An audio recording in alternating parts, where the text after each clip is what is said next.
اور مسند احمد کی اور ترمذی کی اور حدیث کی دوسری کتابوں میں وہ حدیث نقل ہوئی کہ اللہ تبارک و تعالیٰ نے فرشتوں سے کہا کہ مٹی جمع کرو، تو زمین میں مختلف خطوں سے مختلف علاقوں سے مٹی جمع کی گئی اور اس کا گارا بنایا گیا اور پھر آدم کا پتلا تیار کیا گیا۔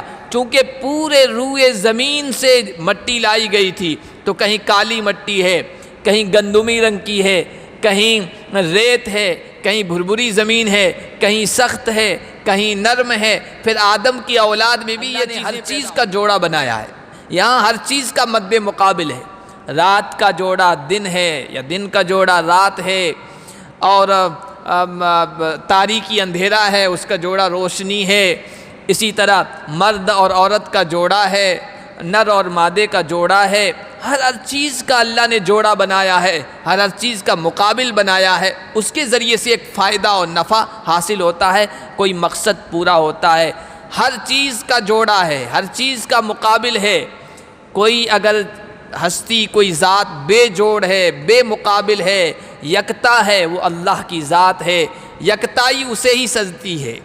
ایک ہونا، بے جوڑ ہونا، بے مقابل ہونا، یہ اسی کو زیب دیتا ہے، اسی کو اچھا لگتا ہے۔ نسل کا سلسلہ چلا ہے اور ہزاروں کروڑوں اربوں خربوں لوگ آ رہے ہیں اور آتے رہیں گے قیامت تک، لیکن اللہ کی قدرت دیکھیے، زبانیں الگ، رنگ الگ، کلر الگ، شکل و صورت الگ، رنگ و روپ الگ، سائز الگ۔ ہر انسان کی شکل و صورت دوسرے سے ملتی جلتی نہیں، یہاں تک کہ اللہ تعالیٰ نے فرمایا یہ جو انگوٹھے کے نشان ہیں نا، کوئی لکھنا نہ جانتا ہو تو انگوٹھے کا نشان بہت مضبوط نشان ہوتا ہے۔ یہ انگوٹھے کے جو نشانات ہیں اور یہ جو لکیریں ہیں، یہ بھی کسی ایک انسان کی یا دو انسانوں کی برابر نہیں، آدم سے لے کر قیامت تک۔ اسی لیے اللہ نے کہا نا کہ یہ لوگ کہتے ہیں اللہ دوبارہ پیدا کرے گا، کیسے پیدا کر دے گا؟ سب زمین میں بکھر جاتے ہیں، سل گڑ جاتے ہیں، کچھ گنگا میں جمنا میں بہا دیے جاتے ہیں، کچھ آگ میں سڑا دیے جاتے ہیں، کچھ کو اور ٹاور بنا کر اوپر لاش کو چھوڑ دیا جاتا ہے، پارسیوں کو چیل کوے سب کھا جاتے ہیں ان کو، کوئی درندہ کھا گیا، کوئی شیر کھا گیا، کوئی چیتا کھا گیا کسی انسان کو، ذرات بکھرے ہوئے ہیں، کیسے اللہ پیدا کرے گا؟ اللہ نے کہا، آج عشاء میں بھی وہ پڑھا گیا کہ بلا قادرین علی ان نسوی بنانہ، ہم تو اس پر بھی قادر ہیں کہ ہم بنانہ، یہ انگوٹھے کے نشان کو اسی طرح پیدا کر دیں گے جس طرح تھا، کسی دو انسان کے۔ ہم اللہ کے فضل و کرم سے سورہ روم کی آیت نمبر 14 سے کر رہے۔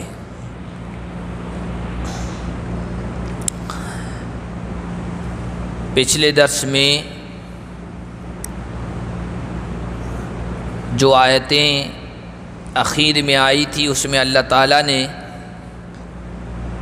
یہ بیان فرمایا تھا کہ اللہ نے جس طرح مخلوق کو پہلی مرتبہ پیدا فرمایا ہے، دوبارہ بھی زندہ کرے گا اور سب کو اکٹھا کرے گا، اور پھر جن لوگوں نے شرک کیا تھا، اللہ کا شریک جن کو ٹھہرایا تھا، ان کا وہ انکار کر دیں گے اور کوئی ان کا سفارشی مددگار نہیں ہوگا۔ آج جو آیت پڑھی گئی اس میں اللہ نے فرمایا قیامت کے دن لوگ الگ کر دیے جائیں گے۔ دنیا میں تو ایمان والے، کفر والے، نیک اعمال والے، برے اعمال والے، نیک و بد، سب اکٹھا زندگی بسر کر رہے ہیں۔ قیامت کے دن سب کو الگ الگ کر دیا جائے گا، اہل ایمان الگ، اہل کفر الگ، اہل شرک الگ، اہل توحید الگ۔ وامتازوا اليوم ایھا المجرمون، اے مجرمو آج الگ ہو جاؤ، چھٹ جاؤ۔ پھر کیا ہوگا؟ فَأَمَّا الَّذِينَ آمَنُوا وَعَمِلُوا الصَّالِحَاتِ فَهُمْ فِي رَوْضَةٍ يُحْبَرُونَ، جن لوگوں نے اپنا عقیدہ ٹھیک کر لیا تھا اور نیکی کے کام کیے تھے، ان کو باغات میں خوش رکھا جائے گا۔ جنت کے باغات میں، مسرتوں میں، خوشیوں میں، نعمتوں میں، خوشحالی میں وہ زندگی بسر کریں گے۔ نہ وہاں کوئی غم ہوگا اور نہ کوئی حزن ہوگا، نہ کوئی خوف اور اندیشہ ہوگا، نہ کسی چیز کا کھٹکا ہوگا۔ جنت بھی ہمیشہ، جنت میں رہنے والے بھی ہمیشہ، اور جنت کی نعمتیں بھی ہمیشہ۔ دنیا میں تو نشیب و فراز، اتار چڑھاؤ رہتا ہے۔ اچھی حالت ہے تو خدشہ لگا ہے، پتہ نہیں کب حالت بگڑ جائے۔ صحت ہے، بیماری کا کھٹکا لگا رہتا ہے۔ زندگی ہے، موت کا کھٹکا لگا رہتا ہے۔ اور کاروبار میں اچھی ہے، خوشحالی ہے، فراوانی ہے، برکت ہے، پتہ نہیں کب کاروبار ٹھپ ہو جائے، اس کا بھی کھٹکا لگا رہتا ہے۔ لیکن آخرت میں، جنت میں چیز جو بھی ملے گی نعمت، وہ دائمی ہوگی، وہ ہمیشہ ہوگی۔ وہاں ختم ہونے کا نہ ڈر ہوگا اور نہ نکالے جانے کا کھٹکا ہوگا۔ فَهُمْ فِي رَوْضَةٍ يُحْبَرُونَ وَأَمَّا الَّذِينَ كَفَرُوا وَكَذَّبُوا بِآيَاتِنَا وَلِقَاءِ الْآخِرَةِ، اور جن لوگوں نے کفر کیا، ہماری آیتوں کو جھٹلایا، آخرت میں اللہ کے سامنے حاضر ہونے کو جھٹلایا، تو وہ عذاب میں پکڑے جائیں گے۔ ان کے بارے میں کہا جائے گا فرشتوں کو، خذوہ فغلوہ ثم الجحیم صلوہ، پکڑو ان کو، جکڑو ان کو، اور پھر دہکتی ہوئی آگ میں ڈال دو ان کو۔ فسبحان اللہ حین تمسون وحین تصبحون، لہٰذا اے لوگو، اگر اللہ کے عذاب سے، اللہ کی پکڑ سے، جہنم سے بچنا چاہتے ہو تو اللہ کی تسبیح بیان کرو۔ تسبیح سے مراد یا نماز ہے، اس لیے کہ نماز میں ایک اہم عمل اللہ کی پاکی بیان کرنا ہے۔ سبحان ربی العلی، سبحان ربی العظیم، سبحانک اللہم وبحمدک، ثنا جو پڑھتے ہیں یہ تسبیح ہے، اللہ کی پاکی بیان کر رہے ہیں۔ اللہ کی پاکی بیان کرو یعنی نماز ادا کرو۔ حین تمسون وحین تصبحون، جب تم صبح کرتے ہو، جب تم شام کرتے ہو۔ وَلَوْ الْحَمْدُ فِي السَّمَاوَاتِ وَالْأَرْضِ، اور نماز کا ایک اہم جز، ایک اہم حصہ اللہ کی تعریف بھی بیان کرنا ہے۔ اللہ کے جو اوصاف ہیں، اللہ کے جو کمالات ہیں، اللہ کی جو خوبیاں ہیں، اللہ کی جو اچھی اچھی صفات ہیں، ان کو بیان کرنا، یہ اللہ کی بڑائی، کبریائی، اللہ کی خوبیاں کرنا ہے، اسی کو حمد کہتے ہیں۔ اور نماز میں ہم یہ بھی کرتے ہیں، الحمدللہ رب العالمین، شروعات ہی وہیں سے کر رہے ہیں۔ زمین و آسمان میں اللہ ہی کی تعریف ہے۔ وَعَشِيًّا وَحِينَ تُظْهِرُونَ، اور شام کے وقت بھی اللہ کی تسبیح بیان کرو، یعنی نماز پڑھو، اور ظہر کے وقت بھی۔ پانچوں نماز کے جو اوقات ہیں وہ اس میں آ گئے۔ حضرت عبداللہ ابن عباس جو مفسر قرآن تھے، ترجمان القرآن تھے، صحابہ میں علم والے تھے، قرآن کی جانکاری کا علم سب سے زیادہ ان کو تھا، اللہ کے نبی صلی اللہ علیہ وسلم کی دعائیں ان کو حاصل ہوئی تھی۔ ان سے پوچھا گیا کہ 5 نمازوں کا تذکرہ قرآن میں کہاں ہے؟ تو انہوں نے اسی آیت کو پڑھا تھا، فسبحان اللہ حین تمسون وحین تصبحون، صبح فجر، شام یعنی عصر، اور عشیًا سورج ڈوب جاتا ہے تو اس میں 2 کیفیتیں ہوتی ہیں، ایک تو سورج کی ٹکیا ڈوب جاتی ہے جو گول دائرہ ہے، اور ایک یہ کہ لالی تھالی چھائی رہتی ہے، وہ بھی کچھ دیر کے بعد ڈوب جاتی ہے، چھپ جاتی ہے۔ تو جب سورج کی ٹکیا ڈوب گئی، مغرب کا وقت ہو گیا، اور جو لالی چھائی رہتی ہے وہ ڈوب گئی تو عشاء کا وقت اس کے بعد شروع ہو جاتا ہے، تو مغرب اور عشاء کا ٹائم بھی اس میں آ گیا، وحین تظہرون، اور ظہر کا وقت بھی اس میں آ گیا۔ 5 وقت اللہ کی تسبیح بیان کرو یعنی نماز پڑھو۔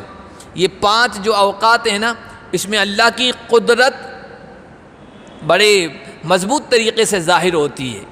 صبح کے وقت سورج طلوع ہو رہا ہوتا ہے، دوپہر کے وقت، ظہر کے وقت جبکہ بالکل سورج جو ہے اوپر ہوتا ہے اور اس کی تمازت و گرمی رہتی ہے، اور شام کے وقت جب سورج ڈوب رہا ہوتا ہے۔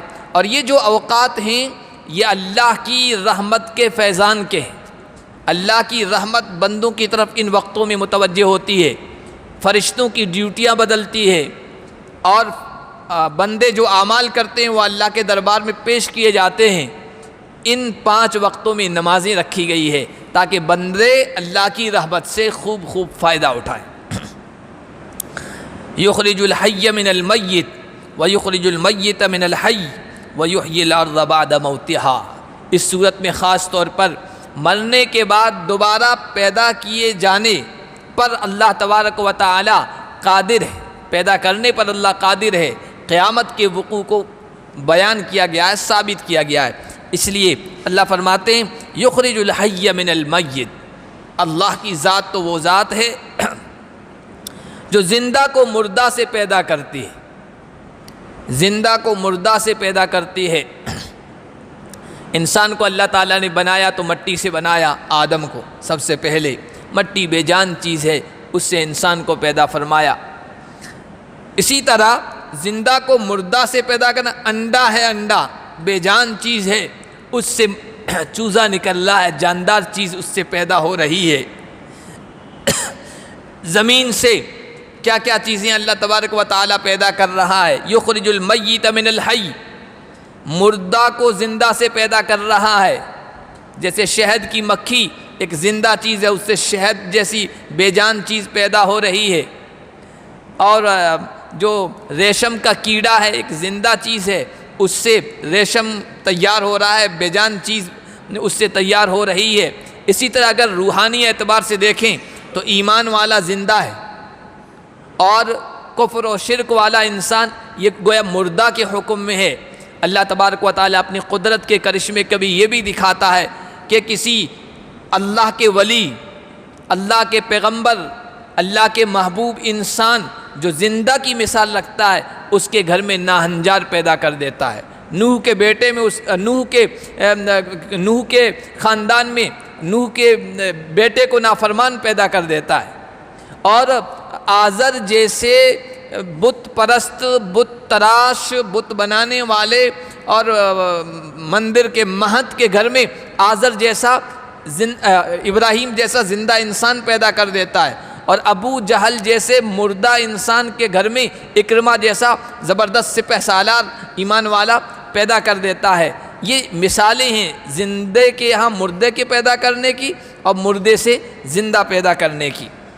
وَيُحْيِي الْأَرْضَ بَعْدَ مَوْتِهَا، اور اللہ زمین کے مردہ ہونے کے بعد اس کو زندہ کر دیتا ہے۔ بارشیں ہوئی ہے، ابھی آپ دیکھ لیجئے صحرا کی زمین، صحرا کی ڈیزرٹ کی زمین، بارشوں کے بعد ایسا لگتا ہے جیسے کشمیر کی وادیوں اور سوئٹزرلینڈ کے ہرے بھرے وادیوں کا مقابلہ کر رہی ہو، ایسا لگتا ہے۔ یہی ہے جو انسان روزمرہ مشاہدہ کرتا، اپنے آنکھوں سے دیکھتا ہے۔ اب 1 مہینے کے بعد آپ دیکھیے یہی پورا صحرا، یہ پورا ریگستان، وہاں ہوائیں اڑتی پھرتی ہے، کسی انسان کا جی نہیں لگے گا، لیکن بارش کے موسم میں جائیے زمین زندہ ہو جاتی ہے، اپنے اندر کے خزانوں کو اگل دیتی ہے، نباتات، پیڑ پودے، اناج، غلہ، پھل پھول سب وہاں پیدا ہو رہے ہیں۔ تو اللہ مردہ زمین کو زندہ کر دیتا ہے۔ وَكَذَلِكَ تُخْرَجُونَ، جو اللہ ایسا کر رہا ہے، مردے سے زندہ کو پیدا کر رہا ہے، زندے سے مردہ کو پیدا کر رہا ہے، رات سے دن کو نکال رہا ہے، دن سے رات کو پیدا کر رہا ہے، اس سے نکال رہا ہے، وہ اللہ اس بات پر قادر ہے کہ تمہیں بھی دوبارہ زندہ کر دے گا۔ وَمِنْ آيَاتِهِ أَنْ خَلَقَكُم مِّن تُرَابٍ، اب اللہ نے تقریباً 8 اپنی قدرت کی نشانیاں بیان کیے، اور یہ بتایا کہ جو اللہ اس طرح کرنے پر قادر ہے وہ تمہیں دوبارہ زندہ کرنے پر بھی قادر ہے۔ اس کی قدرت کی نشانیوں میں سے یہ ہے کہ اللہ نے تمہیں مٹی سے پیدا کیا، حضرت آدم کو مٹی سے پیدا فرمایا تھا، خلق آدم من تراب، آدم کو مٹی سے پیدا کیا۔ اور مسند احمد کی اور ترمذی کی اور حدیث کی دوسری کتابوں میں وہ حدیث نقل ہوئی کہ اللہ تبارک و تعالیٰ نے فرشتوں سے کہا کہ مٹی جمع کرو، تو زمین میں مختلف خطوں سے، مختلف علاقوں سے مٹی جمع کی گئی اور اس کا گارا بنایا گیا، اور پھر آدم کا پتلا تیار کیا گیا۔ چونکہ پورے روئے زمین سے مٹی لائی گئی تھی، تو کہیں کالی مٹی ہے، کہیں گندمی رنگ کی ہے، کہیں ریت ہے، کہیں بھربھری زمین ہے، کہیں سخت ہے، کہیں نرم ہے۔ پھر آدم کی اولاد میں بھی یہ چیزیں پیدا ہو گئی۔ وہ زمین کے اس مٹی کے اثرات ہیں جو فرشتے مٹھی بھر کر پورے روئے زمین سے تھوڑی تھوڑی کر کے لائے تھے۔ جہاں کالی مٹی تھی تو وہاں افریقہ کے لوگ کالے کلر کے پیدا ہوئے، ان میں وہ کلر آ گیا۔ جہاں گورے ہیں وہاں کی زمین کا کلر ویسا تھا۔ جہاں کی زمین نرم تھی وہ جس کے حصے میں آئی وہ نرم اخلاق والے بن گئے۔ جہاں کی زمین سخت تھی ان میں تھوڑی درست مزاجی، تیز مزاجی آ گئی۔ اس زمین کا اثر ہے، یہ حدیث میں آیا۔ آدم کو حضرت اللہ تعالیٰ نے مٹی سے پیدا کیا ہے، اور اس کے بعد نطفے سے، منی کے قطرے سے یہ سلسلہ ذریت کا اور نسل کے پھیلنے کا بنا۔ لیکن اس میں بھی آپ دیکھیں تو زیادہ تر حصہ مٹی کا ہے۔ انسان جو غذا حاصل کرتا ہے، جو پانی حاصل کرتا ہے، جو چیزیں کھاتا ہے، وہ زیادہ تر مٹی سے پیدا ہوتی ہے، اور پھر اسی غذا سے منی کا قطرہ بنتا ہے، نطفہ بنتا ہے، اسی نطفے سے اللہ تعالیٰ انسان کو پیدا فرماتا ہے۔ تو اللہ تعالیٰ نے تم کو مٹی سے پیدا کیا۔ ثم اذا انتم بشر تنتشرون، پھر تم ایک اچھے خاصے انسان بن گئے۔ کہاں مٹی، کہاں خاک، اور کہاں انسان جیسی اشرف المخلوقات خوبصورت ہستی اور شخصیت، اللہ کی قدرت نہیں ہے تو اور کیا ہے۔ زمین میں پھر تم پھیل گئے، مختلف خطوں میں، مختلف علاقوں میں، اور اپنے محلات بنانے لگے، رہائش کی چیزیں بنانے لگے، کاروبار کرنے لگے، ادھر ادھر سفر کرنے لگے۔ پوری زمین میں آدم کی ذریت اور نسل پھیل گئی۔ وَمِنْ آيَاتِهِ أَنْ خَلَقَ لَكُم مِّنْ أَنفُسِكُمْ أَزْوَاجًا لِتَسْكُنُوا إِلَيْهَا۔ اللہ کی قدرت کی نشانیوں میں سے یہ بھی ہے، اللہ نے تمہارے لیے تم ہی میں سے جوڑا بنایا ہے۔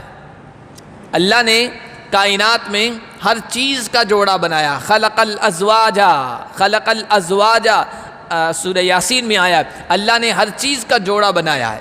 یہاں ہر چیز کا مد مقابل ہے۔ رات کا جوڑا دن ہے، یا دن کا جوڑا رات ہے، اور تاریکی اندھیرا ہے، اس کا جوڑا روشنی ہے۔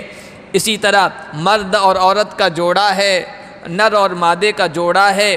ہر چیز کا اللہ نے جوڑا بنایا ہے، ہر چیز کا مقابل بنایا ہے۔ اس کے ذریعے سے ایک فائدہ اور نفع حاصل ہوتا ہے، کوئی مقصد پورا ہوتا ہے۔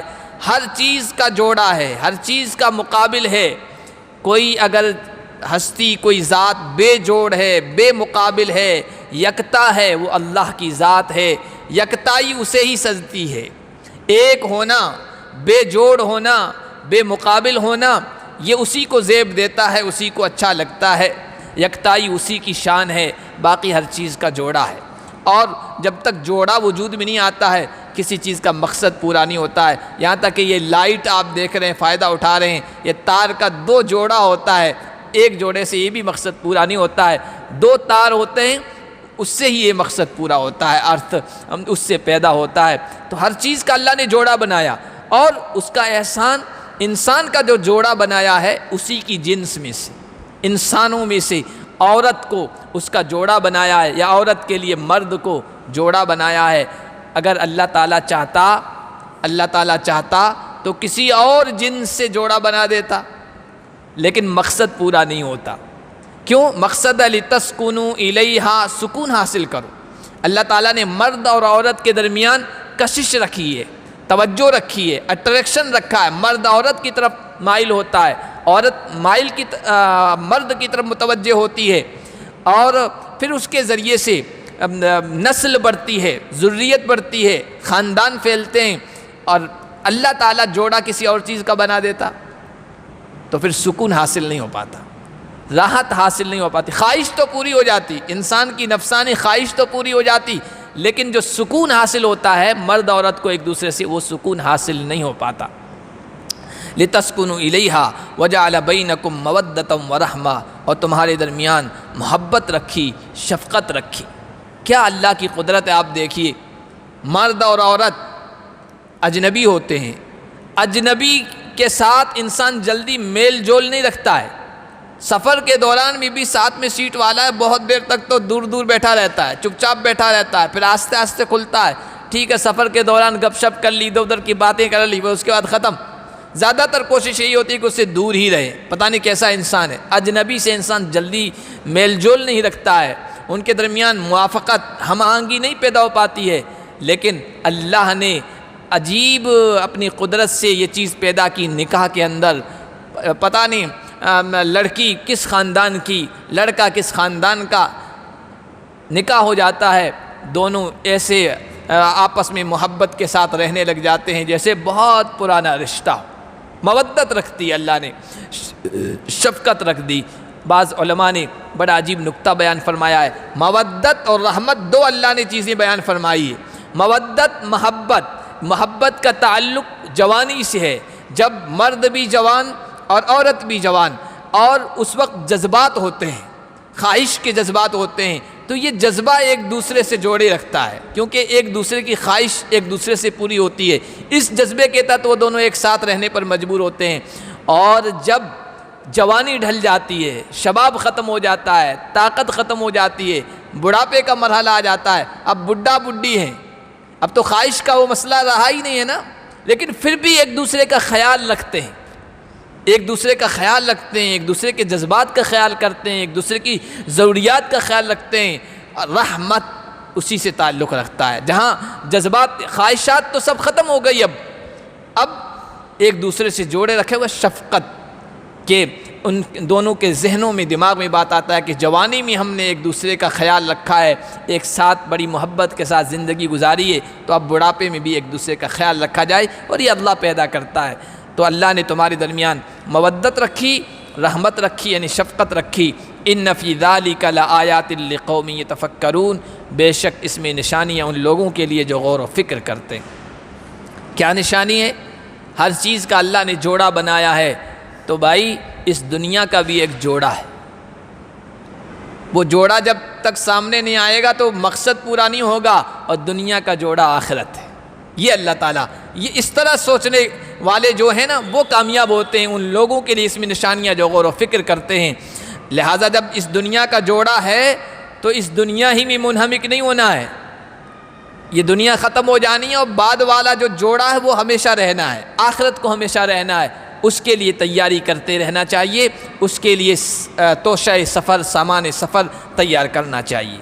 وَمِنْ آيَاتِهِ خَلْقُ السَّمَاوَاتِ وَالْأَرْضِ وَاخْتِلَافُ أَلْسِنَتِكُمْ وَأَلْوَانِكُمْ، اللہ کی قدرت کی نشانیوں میں سے یہ ہے اللہ نے آسمان اور زمین کو پیدا کیا، آسمان کی چھت بنائی، اس چھت میں جس طرح ہم اپنے گھروں میں، اپنی مسجدوں میں چھت کو خوبصورت کرنے کے لیے جھومر لگاتے ہیں، لائٹیں لگاتے ہیں، سجاتے ہیں، اللہ نے آسمان کی چھت میں بھی جھومر لگائے، سورج کی شکل میں، چاند کی شکل میں، ستاروں کی شکل میں، سیاروں کی شکل میں، گیلیکسیز کی شکل میں، اتنا خوبصورت لگتا ہے۔ ذرا شہر کی زندگی سے، چونکہ شہر میں تو چمچماہٹ ہے، لائٹیں ہیں، پتہ نہیں چل پاتا ہے، ایک رات آپ دیہات میں اور گاؤں میں گزاریے اور اندھیری رات ہو، پھر دیکھیے کیا خوبصورت منظر سامنے آتا ہے، اور دکھتا ہے انسان کی زبان سے نکلتا ہے تبارک اللہ احسن الخالقین، کیا اللہ کی ذات ہے، کتنا بہترین تخلیق کرنے والا اور پیدا کرنے والا وہ ہے۔ تو آسمان کو پیدا فرمایا، زمین کو اللہ نے پیدا فرمایا، اور پھر زمین کی بھی حیت، شکل، اس پر پہاڑ ہیں، اس میں وادیاں ہیں، اس میں اوبر کھابر زمین ہے، اس میں ہموار زمین بھی ہے، اس میں ریت کے ٹیلے بھی ہیں، اس میں مضبوط بلند و بالا آسمان سے باتیں کرتے ہوئے پہاڑ بھی ہیں، اس میں خزانے بھی ہیں، پیتل کے ہیں، سونے کے ہیں، لوہے کے ہیں، کوپر کے ہیں، کوئلے کے ہیں، پتھروں کے ہیں، پتہ نہیں کیا کیا چیزیں اللہ نے اس میں رکھ دی ہے۔ واختلاف السنتکم والوانکم، اور تمہاری زبانوں کا مختلف ہونا، تمہارے رنگ کا مختلف ہونا۔ ایک آدم سے اور حوا سے یہ ذریت چلی ہے، یہ انسانی نسل کا سلسلہ چلا ہے، اور ہزاروں کروڑوں اربوں خربوں لوگ آ رہے ہیں اور آتے رہیں گے قیامت تک، لیکن اللہ کی قدرت دیکھیے، زبانیں الگ، رنگ الگ، کلر الگ، شکل و صورت الگ، رنگ و روپ الگ، سائز الگ،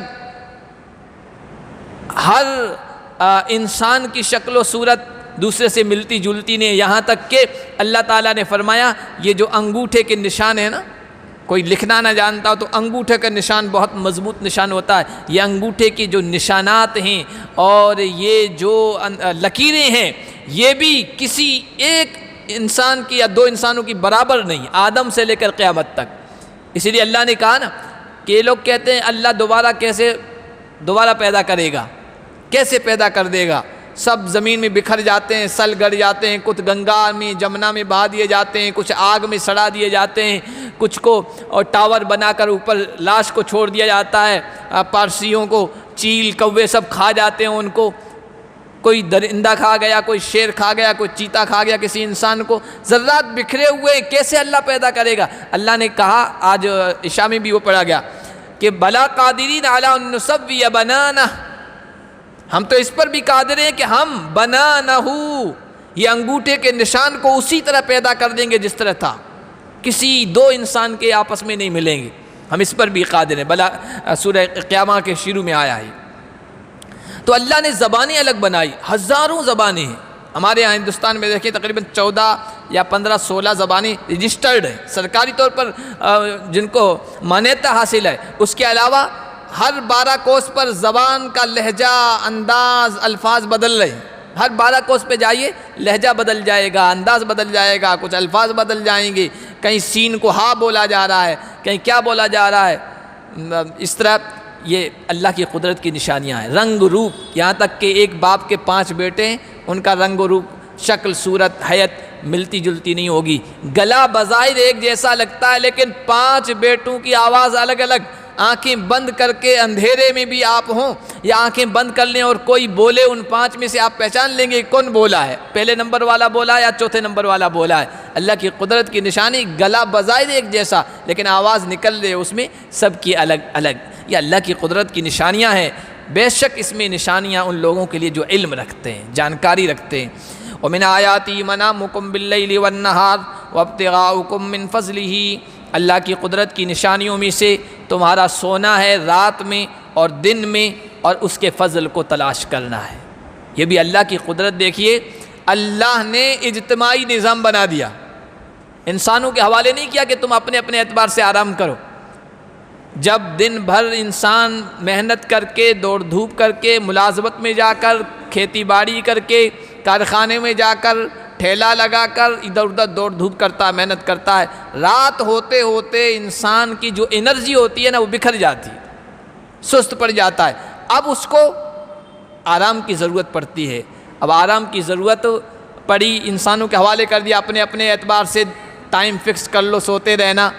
تو ایک پہلے سوئے گا تو پہلے جاگ جائے گا، دوسرا اب سویا ہے، اب وہ اٹھے گا، کھانسے گا، وضو کرے گا، اب کچھ کھائے گا پیے گا، دوسرے کی نیند خراب۔ اللہ نے نظام ایسا بنا دیا، دن مکمل ہو گیا، سورج کا سوئچ آف کر دیا اور رات کی تاریکی کو چھا دیا، اور گویا کالی چادر پوری کائنات پر ڈال دی۔ وہ کالی چادر اور زیادہ کالی ہوتی چلی جاتی ہے، اندھیرا گھپ اندھیرے میں تبدیل ہو جاتا ہے، ایسا سناٹا چھا جاتا ہے انسانوں پر، جانوروں پر، چرندوں پر، پرندوں پر، پھر ہر انسان سونے پر مجبور ہو جاتا ہے۔ اور اللہ نے ایسا ماحول اس لیے بنایا تاکہ سکون کی نیند انسان لے سکے۔ شور ہو رہا ہوتا، روشنی ہو رہی ہوتی تو سکون کی نیند نہیں لے پاتا۔ اب رات بھر سویا اور سونے کے بعد پھر دوسرے صبح کو جب اٹھتا ہے بالکل ریلیکس ہو کر، انرجی واپس آ جاتی ہے، پھر دوڑ دھوپ میں مشغول ہو جاتا ہے۔ پھر اللہ کہتے ہیں وَابْتِغَاؤُكُم مِّن فَضْلِهِ، اب میرا فضل تلاش کرو، روزی تلاش کرو، دنیا کماؤ، ذریعہ معاش اختیار کرو، اپنے کھانے کمانے کا بندوبست کرو۔ یہ بھی اللہ کی نشانی ہے۔ دن میں اتنی روشنی پیدا کر دی کہ کوئی پریشانی نہیں، سورج کی لائٹ لگا دی، اور اس طرح کی روشنی کہ امیر کے محل میں بھی وہ روشنی پہنچ رہی ہے اور غریب کی جھونپڑی میں بھی پہنچ رہی ہے۔ ورنہ ایسا ہوتا دنیا کا نظام، امیروں کے محلات ہی روشن ہوتے، غریب کی جھونپڑی تو اندھیرے میں رہتی تو وہ کیا کام کرتا بیچارہ، اس کو پریشانی ہو جاتی۔ دن کا نظام ایسا بنایا کہ ساروں کے یہاں روشنی پہنچ رہی ہے اور ہر ایک اپنے کام میں لگ جاتا ہے۔ ان فی ذلک لآیات لقوم یسمعون، بے شک اس میں نشانیاں ان لوگوں کے لیے جو سنتے ہیں، جو بات بتائی جاتی ہے غور سے سنتے ہیں، اس میں غور و فکر کرتے ہیں، اس پر عمل کرتے ہیں۔ وَمِنْ آیَاتِهِ يُرِيكُمُ الْبَرْقَ خَوْفًا وَطَمَعًا، اس کی قدرت کی نشانی یہ بھی ہے کہ وہ چمک دکھاتا ہے، بجلی دکھاتا ہے، خوف کی وجہ سے، امید کی وجہ سے۔ بجلی جب دکھتی ہے، چمکتی ہے تو ڈر بھی لگا رہتا ہے، پتہ نہیں نقصان نہ ہو جائے، گر نہ جائے، کسی انسان پر، جانور پر، مال پر، اور امید بھی لگی رہتی ہے بجلی چمک رہی ہے، بارش ہوگی، غلہ اگے گا، اناج پیدا ہوگا، پھل فروٹوں میں پیدا ہوگی، دونوں چیزیں ہوتی ہے۔ اللہ تبارک و تعالیٰ فرما رہے ہیں جس طرح بجلی میں خوف بھی ہوتا ہے، امید بھی ہوتی ہے، اسی طرح یہ دنیا اور آخرت کا معاملہ ہے۔ صرف دنیا ہی دنیا ہوتی تو بجلی کی چمک ہوتی، انسان ڈرا رہتا، خوف میں رہتا۔ اللہ تبارک و تعالیٰ نے بجلی کی چمک کے ساتھ یعنی خوف کے ساتھ آخرت کو بھی پیدا فرمایا ہے۔ یہاں تھوڑا ڈر ہے، خوف ہے، لیکن یہاں ایمان کے مطابق زندگی بسر کر کے آخرت میں پہنچے گا، وہاں ڈر ختم ہو جائے گا، وہاں پھر مزے کی زندگی ہے۔ وَيُنَزِّلُ مِنَ السَّمَاءِ مَاءً، بجلی کی چمک کے بعد بارش ہوتی ہے، عام طور پر اللہ آسمان سے بارش برساتا ہے، اس کے ذریعے سے زمین کو مردہ ہونے کے بعد زندہ کر دیتا ہے، زندگی لہلہانے لگتی ہے، انسانوں پر مستی طاری ہو جاتی ہے، چرندوں پر، پرندوں پر، ہر مخلوق گویا ایک نئی زندگی اس میں پیدا ہو جاتی ہے بارشوں کے بعد، سبزہ لہلانے کے بعد، اور ہر طرف سبزی و شادابی ہونے کے بعد کھیت اپنے جوبن پر آتے ہیں، ہریالی اپنے جوبن پر آتی ہے، ہر چیز پر مستی طاری ہو جاتی ہے، یہاں تک کہ جو جانور، جو گائے، جو بکریاں بارش سے پہلے بالکل دبلے ہو چکے تھے، چلنے کے لیے تیار نہیں تھے، ایسا لگتا تھا ایسے چل رہے ہیں کوئی ہاتھ لگا دے گا تو ابھی گر جائیں گے۔ گاؤں دیہاتوں میں جا کے آپ دیکھیے بارش سے پہلے کا موسم، اتنے نڈھال جانور ہوتے ہیں چلتے ہوئے، ایسا لگتا ہے آپ ہاتھ لگائیں گے تو ابھی بس وہ گر جائیں گے، آپ کے ہاتھ لگانے کی دیر ہے۔ بس بارش ہوتی ہے، ہریالی آتی ہے، اٹھکیلیاں کھیلتے ہیں، وہ پھر وہ پکڑنے بھی آتے ہیں، مالک پکڑنا چاہتا ہے لیکن وہ بھاگتے رہتے ہیں۔ مرنے کے بعد اللہ تبارک و تعالیٰ دوبارہ زمین کو بھی زندہ کرتا ہے، زمین سے تعلق رکھنے والی ہر چیز کو زندہ کرتا ہے۔ اسی طرح اللہ تبارک و تعالیٰ تمہیں بھی مرنے کے بعد دوبارہ زندہ کرے گا، اور پھر وہاں کی بستی ہمیشہ کی مستی ہوگی آخرت کی۔ ان فی ذلک لآیات لقوم یعقلون، اس میں نشانیاں ہیں ان لوگوں کے لیے جو غور و فکر کرتے ہیں، عقل کو استعمال میں لاتے ہیں۔ آگے بھی اس سلسلے کی 2-3 آیتیں اور ہیں، اس کے بعد شرک کے بارے میں اللہ تعالیٰ نے آگے بیان فرمایا ہے، جس کو ہم انشاءاللہ اگلے درس میں پڑھیں گے۔ اللہ پاک ہم سب کو اپنی قدرت کی نشانیوں میں غور و فکر کرنے کی توفیق عطا فرمائے۔